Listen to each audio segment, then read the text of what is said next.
Hey everybody, this is Fran Frischella, draft expert and basketball junkie. To everybody who's watching, let's get our friends at General Manager Games the subscribers they deserve. Just press that red subscriber button and immerse yourself in sports AI through GM Games content. And on Twitter, it's GM_games. Let's get after it. Let's go.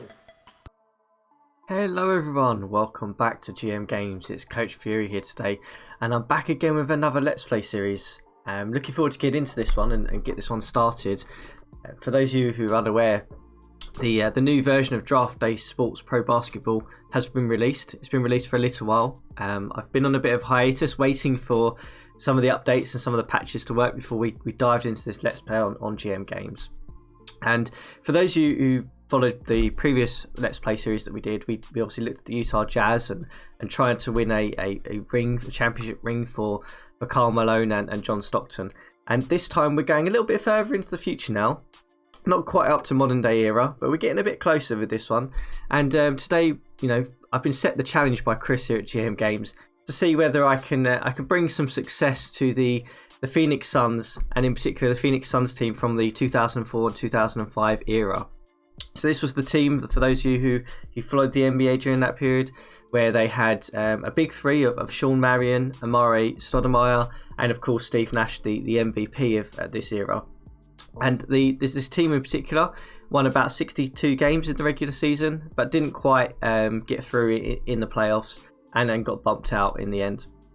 And one of the big things that's really interesting about this team is that a lot of pundits, a lot of critics, a lot of people who look at basketball and NBA history in particular cite this team as probably one of the teams that helped start some of the modern style of play that we see now, in terms of the pace, in terms of three-point shooting, in terms of building a flexibility around players who can move to different positions and not just playing set, front court, back court, etc.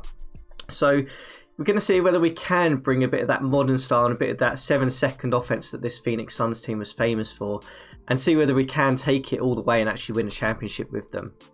So in terms of the setup, you can probably see on my screen now, this is how we're set up. I've set my philosophies up.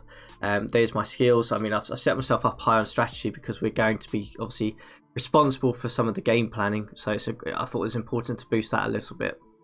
And in terms of the actual game setup itself, I've added a different flavour of challenge to this one as well. So this one we are going through in Draft Day Sports Pro Basketball 21 and the career mode. So it means that I could get fired at any point in the off season if I don't perform up to the expectations of the ownership team, which in this one, as you can see here down the bottom, I have to make a deep playoff run and I have to keep Sean Marion. So, I have to try and achieve one of those two things. If I don't, I could be suspect of being fired in one season. So hopefully, fingers crossed, we do have some success with this Let's Play series.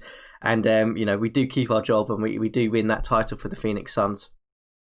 A couple of other setup things I think it's worth just quickly making everyone aware of is that we've tweaked a couple of settings here on the actual game setup. So obviously, first thing, if we look down the bottom here, we're going to run the former lottery. So this was the old traditional lottery where I think the first pick had slightly more chance of winning the first overall pick than the current lottery system, where there's a little bit more of a different flavour of opportunities for some of the different ranked teams in sort of the bottom 5, I think it is now. So we're going to run the former lottery because we're in the original era. So we still want that lottery to still be realistic for that time period. I've also adjusted the pace down, mainly this along with a 3-point factor attempt. I've reduced these both down because I want the style of basketball to be played in this Let's Play series to be realistic of the era. I don't want, teams who necessarily don't have the 3-pointing ability or have these great post players we'll talk about probably later, like Shaquille O'Neal, Dwight Howard, of this era, to still have an impact. So I don't want everyone playing like modern era where everyone's going hitting corner threes beyond the arc, playing that fast-paced offense. I want that to be quite unique to the Phoenix Suns because that was realistic of the era. So hence why I've adjusted the pace down, and I've adjusted the 3-point factor attempt down by half. I've looked at some historical data on pace and on 3-pointers, and I think that will give us a nice balance in this Let's Play. So hopefully that works out quite well. And the other thing I've reduced down actually in this Let's Play is the injury factor. I'm not a huge fan of the number of injuries you get in this new version. It seems quite excessive. Almost that you have to have a rotation that's like 12 or 13 men deep now, because you get a lot of 1 day, 4 day injuries, which is fine if you're really into your depth chart and managing it. But I don't tend to overly manage it too much. I want to see this era where players will play for injury and they necessarily didn't have as many of those sort of normal niggling injuries that players seem to have now, or be rested for certain reasons. So I've reduced that down. So that's the setup stuff. Let's dive in and have a little look at the staff first, then we'll look at the roster. So in terms of the staff, unfortunately, we haven't got realistic staff. I haven't gone in and tweaked it at all. So we're going to have to work with what we've got, which is not too bad. I mean, we've got some guys who seem pretty okay. I mean, all fairly competent. Just made me laugh that the head coach here, Johnny Covert, is completely opposite of what I want to do in terms of he's a brilliant defensive coach, really about player development. And, well, we're trying to win a championship and we're going to play a real strong offensive style. So see how he works. We might end up having to fire him to get someone in who will be more in line with what we want to do. So that's really it for the coaches. There's not a lot to say about this. I'm just going to keep them as is and see what happens. And let's move on to the more important thing. Let's have a little look at the roster, shall we? No surprise here that for those of you who've watched the Phoenix Suns of this era, the big three. We had Steve Nash, who was MVP, I believe, of this era. I think maybe this year or next year he was the actual MVP. No surprise, he's a great passer of the ball. Not the best defensive ability. I'm surprised his court IQ is actually lower. I thought that would be a bit higher in this mod, but unfortunately not. He's not the best inside shooter, but he can shoot from outside. He's a great free throw shooter. So yeah, overall, I'm happy with how he looks. He's going to be playing a lot above the break, 3-point range. It's no surprise. He's going to be passing predominantly, no surprise. But one of the things they've added in this new version of the game, which I think is a really cool feature, because it gives you just an extra different view on whether, what the player really is like and how they should perform, are these player types. So you can see here, there's some of them that are grayed out. That means that Steve Nash doesn't have those. But what's really interesting, because I think this is going to probably help us give an understanding of how good Steve Nash is going to be for this team and how important it's going to be, is that he is a sharpshooter, which probably, obviously means that he can shoot 3-pointers pretty well. He's a knockdown shooter from that range. He's also an attacker, which is interesting. So he likes to drive a bit, which is interesting considering his drive and shoot and drive and pass is quite low. And he's also a great playmaker, which is fantastic. We want that for a point guard, but no surprise Steve Nash has that. He's one of the best passers that there ever has been in the NBA. So no surprise that he is a great playmaker. So he's going to be a huge part of this team, I imagine, running our offense.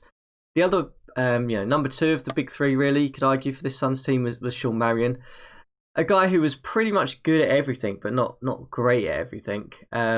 He's a good, he's got some scoring ability, pretty good rebounder, great defensive and stealing ability.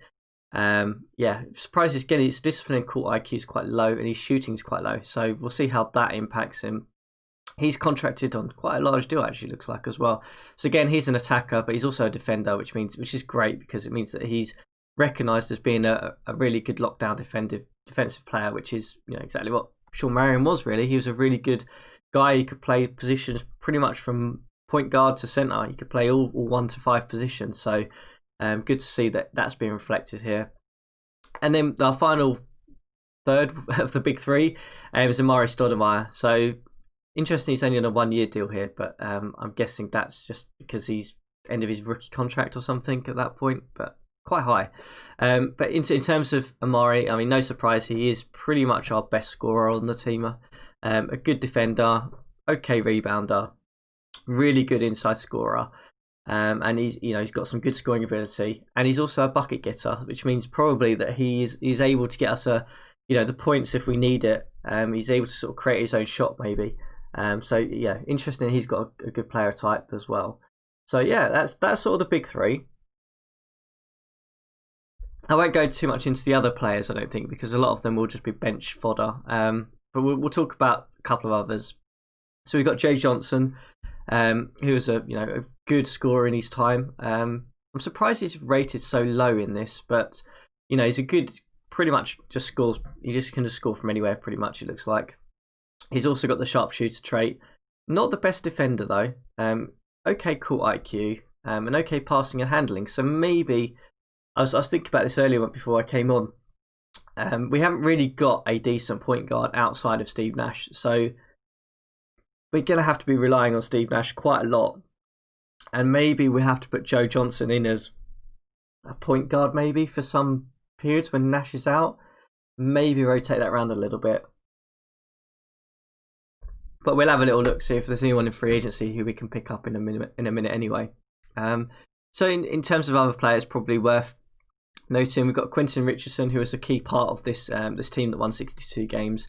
He was a starter, played some good minutes. I think he played a bit at sort of small forward position for them. Pretty much, it looks like he's okay at everything. He's not particularly great. He's a good outside shooter, which it's not surprising that this Suns team is a good outside shooting team. And then we've got Bo Outlaw, who, to be perfectly honest with you, actually looks really terrible. He's not a defender. He can score inside. He's not really the kind of player that we actually want, to be honest. So he may be someone we may look to trade. And then we've got some other guys who are sort of floating around, but we won't talk too much about them.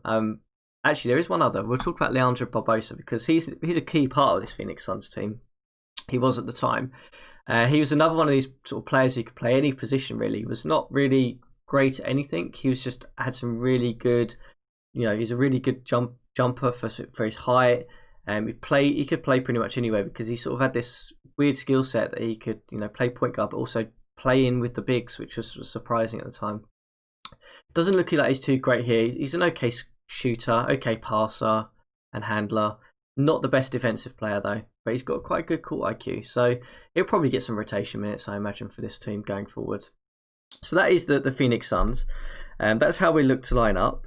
Probably worth just pointing out a couple of other things that I've set myself some sort of house rules as well for this one, because I think that's fair, because considering that we are trying to be the Phoenix Suns this year, we are trying to play a certain style. A couple of things that I've set up. So obviously I'm going to run the strategy myself. I'm not going to let the coach do it, so I've got full access for all of this. We're going to run the 7-second offense, live or die. We're not changing that ever. So for those of you who've watched some of my other Let's Plays, you may see that we've flicked around different styles depending on the roster. This one we're not going to. We are literally going to play 7-second offense. That is what this Phoenix Suns team was famous for. That is what we need to try and win with. If we win with any other strategy, I think it would be a taint, and it wouldn't be the right way to do this. So we're going to do that. Obviously on the defensive strategy, we're going to be allowed to tweak and change that as much as we want. We're going to start with a straight up man-to-man, I think. Considering we haven't got the defensive ability to play any switch offense, we haven't got Steve Nash and Joe Johnson, who are probably going to play our guard positions and not the best stealers of the ball. So we're not going to attack, we're not going to press and be aggressive. And I'm not a huge fan of passive defense, in this game anyway. Sean Marion, I've been flicking around because I'm thinking whether we want him to tell him to go and mark certain positions and maybe match up against certain teams. It's something we'll look at probably in the playoffs. We won't necessarily do too much with that for now. We'll keep this at 7 seconds, as we said. And yeah, so that's one of the house rules that we've got. The other one is obviously, I mentioned earlier, we're in career mode, so I could be fired any off season. Obviously, if I get fired, that is the end of the Let's Play. Hopefully, it lasts more than one season. Hopefully, we can do it. And yeah, that's it. The other things that I've obviously got in the back of mind is we're not going to ever trade Steve Nash, Sean Marion, or Amari Stoudemire at this point, unless we get some insane trade offer from the AI. Those are the three key building blocks. Joe Johnson, I'm a little bit mixed on whether we can trade him.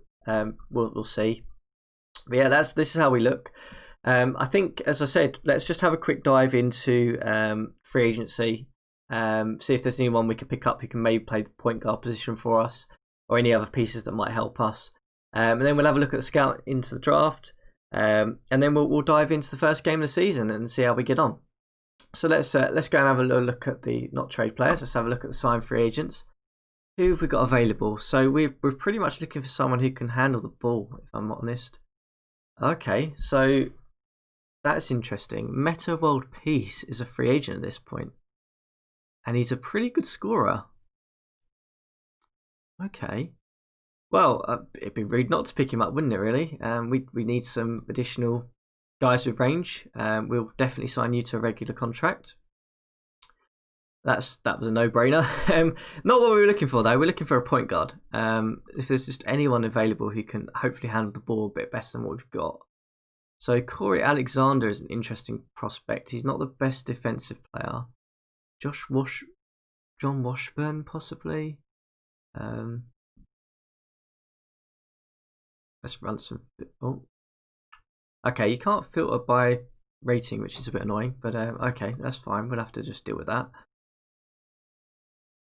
Okay. I think maybe we go with. I'm thinking John Washburn could be useful for us, unless there's a better outside shooter. Alex Garcia, you're not the best ball handler though, and you're more of a shooting guard. And yeah, okay, right. We want somebody who can just basically not force turnovers for us.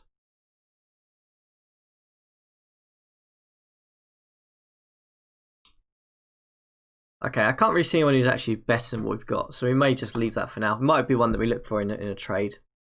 But yeah, okay, let's put Meta World Peace in this rotation. No surprise that he's going to be probably our... Would he go in above?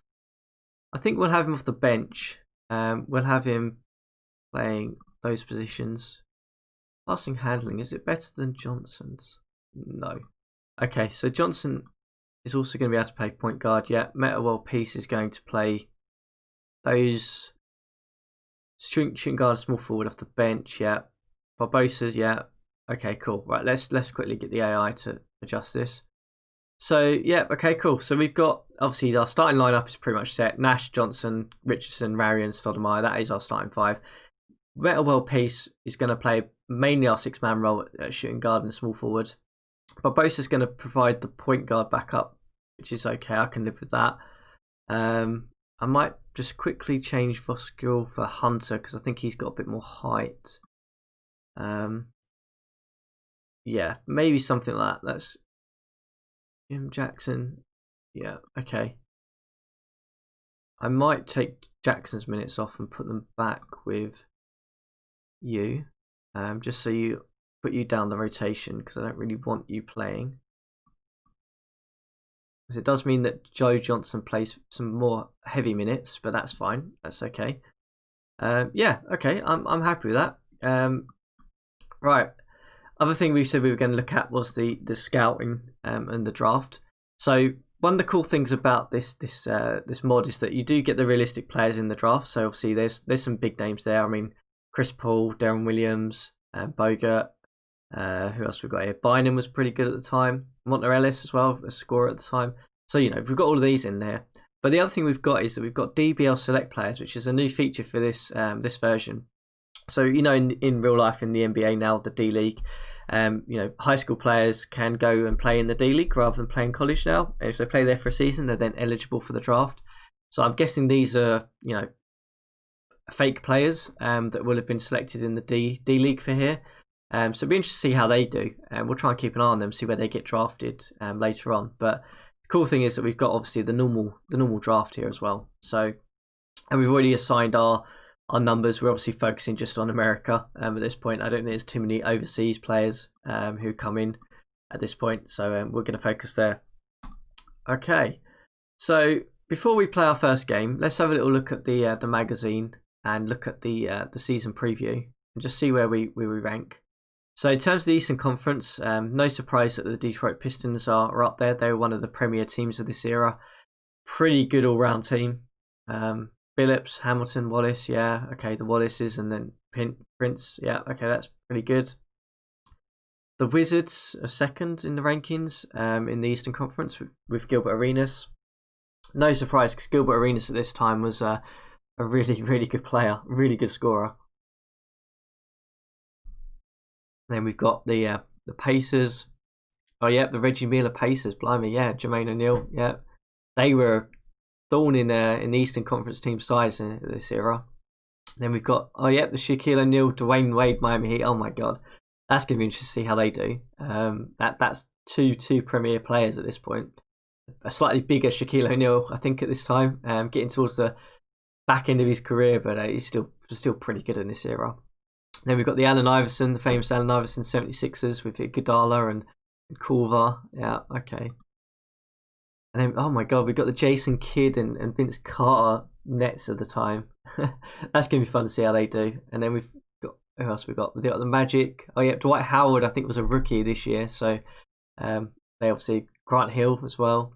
I'm interested to see how his injury problems happen, how we've reduced the injuries down, whether that has an impact on this team. And then we've got obviously the LeBron James team. Yeah, LeBron's starting to come to the era here. Starting to get into some of his stride as being a conversation of one of the greatest players of all time. Yeah, not quite got the roster around him, to be honest with you, at this point in time. You know, Igauskas was good, but you could argue some of the others were more rotation players than starters. Let's have a look at our Western Conference. Okay, so it's ranked us as number 1.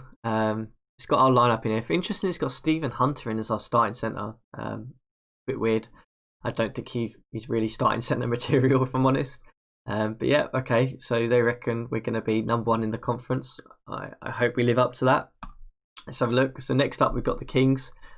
Yeah, the Chris Webber, Mike Bibby, Peja Stojakovic Kings. Yeah, they were a really good team. Probably similar to the Suns in that they were a team that was really good on paper and played really well in the regular season, but never really got over the hump in the playoffs for, you could argue for many different reasons. I'm not going to go into that here, but yeah, certainly a good team. And we've got the Clippers. Okay, I wouldn't have had the Clippers this high, if I'm honest. Elton Brand, John Livingston, yeah. I'd have had them probably not in the playoffs. Same with the Golden State, actually. Baron Davis was the main player here, but I wouldn't have had them as high. Dirk Nowitzki Mavericks. Yeah, yeah, they're a playoff team. No surprise there, really.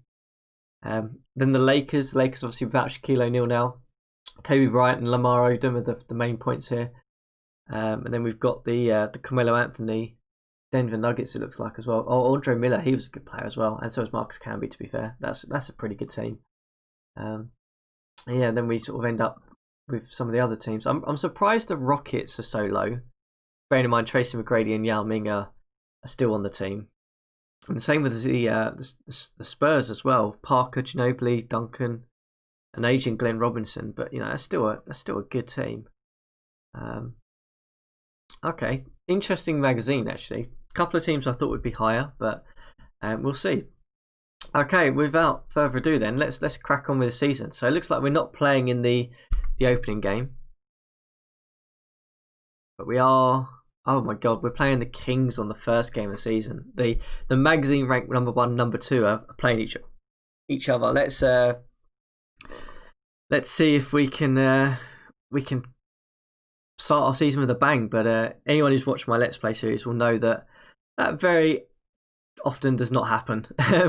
We obviously, I think the rotation is set. Let me just double check that. Yeah, we're all good there. Okay, let's go in and actually watch this game. So we're obviously going to put it on AI control. We're not going to do the rotation. Kings against the Phoenix Suns, and we are at home. Yeah, okay, this is going to be a tough one. This is a good matchup actually for us to see where we actually stand. For those of you who haven't actually seen this new version, I mean, I really like what they've done with this screen, and in particular the mod as well. So you can see that the logos are really prominent. The playbook is now down here, and you'll see what will happen is they'll get pop-ups of different player stats as well through the game, and we'll slow it down if we get close, but we'll just speed through this bit. But yeah, I really like how they've laid this out now. It's nice and clean.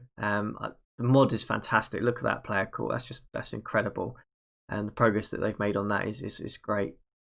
So let's dive in and see. Can we start our season off with a win? Can we live up to the hype of what was a 62 win season for this Phoenix Suns team, and hopefully take them that one bit further with a bit of game planning in the playoffs? Neck and neck at the moment.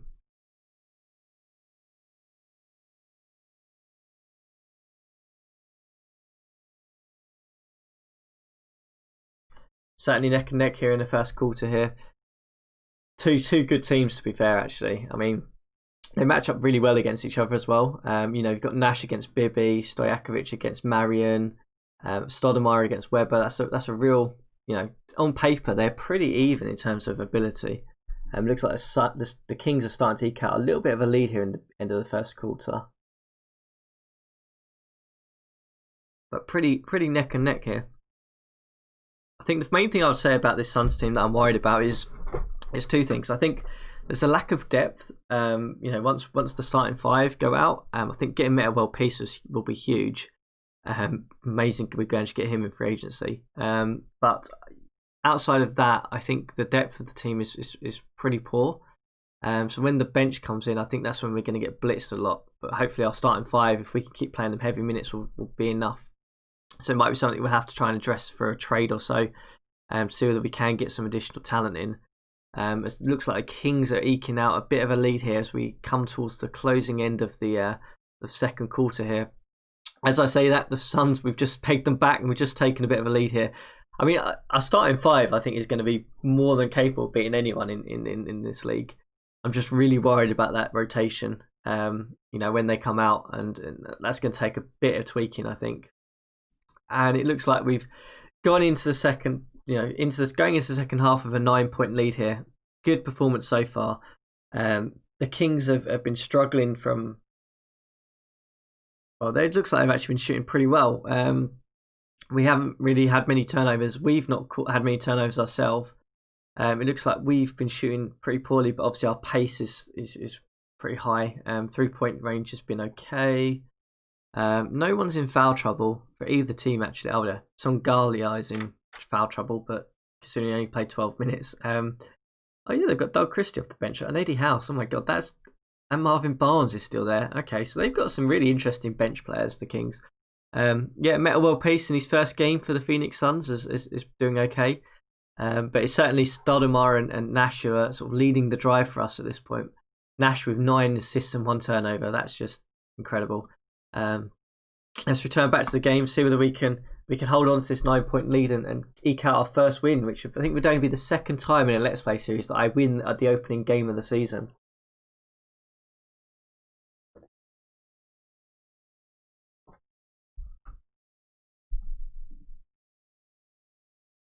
Looks like we're managing to hold that lead at the moment.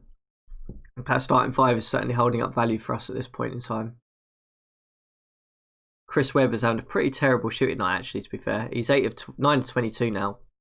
So that probably hasn't helped them. He's their primary scorer. But they are picking us back a little bit here. We're now up by 6 or so. Mike Bibby's had a pretty terrible night. He's only shot 2, but he's missed both of them. To be fair, our shooting hasn't been much better, to be honest with you. We're shooting 36% from field goal range to their 38%. So it's been a bit of a competition of bricks going up. Our 3-point shooting has been pretty bad as well, actually. But we've managed to put out a bit of a commandable lead at this point. Hopefully we can hold that in the fourth quarter here. We'll probably slow down the last couple of minutes just so you guys can see a little bit more of the gameplay in sort of a normal speed, really. But it looks like we've blown the Kings out at this point. Looks like some of our bench has come in now, resting a few guys. Hopefully that doesn't backfire and we end up having to put everyone back in the last couple of minutes. But it looks like we've got a comfortable win here, holding the Kings to 67 points, which is crazy. Surprising, actually, because I didn't think our defense was that good. But we've putting up 94 points to their 71. Chris Webber's managed to get his shooting back, actually, but he hasn't had much help outside of that. So let's just slow it down here quickly, just so you can see the gameplay in effect. You see here the pop-up screen with the player who's on the ball and generally what their stats are, which is a really cool feature. You also get milestones come up, so if players get 5,000, 6,000, 10,000 points in the league, that does pop up now when they score it here, which I think is a really cool feature, because for those of you who played longer dynasties, you'll be able to see that, through your playing, that if a player has hit a career achievement, it is noted in the game now, and that's a really cool feature. In particular, you've got guys with like LeBron James and so you can see, like, if you want to see if LeBron James can win the scoring record in the league, it has that information now, and it does track it, and you can see it rather than having to sort of dive into sort of the internet to find it and then compare it to your league game and so on. So it's good. But we come down to the final sort of couple of plays here, and we are comfortably ahead at this point. Surprisingly, we've managed to shoot under 100 points, which I thought this Suns team we'd put up constantly 110, but I thought it'd be more of a offense versus offense game. Would be more of a that kind of game. But this has been a bit more of a defensive juggernaut, really, in terms of we've only shot 39%, 9 of 30 from 3-point range, which is not great, versus their 36%, which has meant that we've managed to take the win though. That's fantastic. So we've won quite comfortably in the end by 18, putting down a statement game there against the Sacramento Kings. Certainly, Meta World Peace having a cracking game from the bench. Look at that, 15 points in 21 minutes is just insane. Marion, not particularly great shooting night for him. Richardson had a good night. Stoudemire was okay. Not a 3-point shooter, so I guess he's having to chuck up a couple there. Steve Nash surprisingly had a pretty poor shooting game, 4-13, 1 of 6. But his assist to turnover ratio is just insane. And then Joe Johnson having an okay-ish night, I guess. So that ends the first episode of this Let's Play series. We'll be back next time. We'll probably sim through, see how we get on. But yeah, Phoenix Suns. Can we win with a 7-second offense of this Phoenix Suns and prove to people that it's not just grit and grind offenses that can win in this era, but you can also win with a more modern style of play?